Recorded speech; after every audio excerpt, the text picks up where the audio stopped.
Učence in učenke osnovne šole Olge Meglic so pripravili prireditev ob zaključku šolskega leta. V naslednjem prispevku smo vam pripravili nekaj utrinkov z tega dogodka. Osnovna šola Olge Meglic je edina osnovna šola na Ptuju, ki se nahaja v starem mestnem jedru in ima zanimivo zgodovino. Zato je to šolsko leto potekalo pod geslom "Nekoč so bili mojstri mojega mesta". Zaključuje še šolsko leto. Moram reči, da sem zelo ponosna in zadovoljna, da smo ga uspešno zaključili.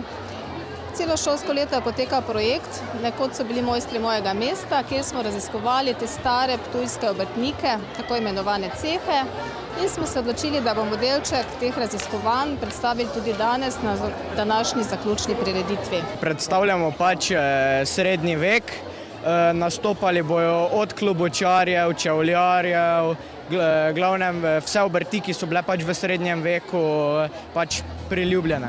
Na prireditvi so se z zgodbami, plesom in pesmimi predstavili učenci od 1. do 9. razreda. Žal smo res, ker je taka tematika, nameravali to prireditev imeti zunaj na Vrazovem trgu, vendar zaradi vremenskih razmer, ki se obetajo, smo se odločili za telovadnico.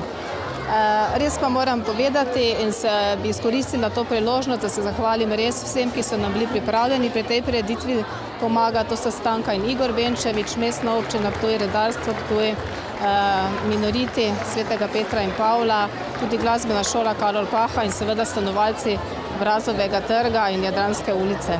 S tem pa se za učence tudi zaključuje šolsko leto, ki je bilo zanje polno novih znanj in bogatih izkušenj, ki so jih delili s svojimi sošolci. Moram reči, da smo ga res dobro zaključili, vnesli smo neke nove vsebine, nove dejavnosti, predvsem pa bi rekla, da smo veliko vključevali starše, kot tudi učence, tako da smo res, moram reči, prispevali k temu razvoju našega sodelovanja, skupnega dela. V tem šolskem letu je 9. razred uspešno zaključila 30 devetošolcev, ki se jeseni podajajo v dijaška leta.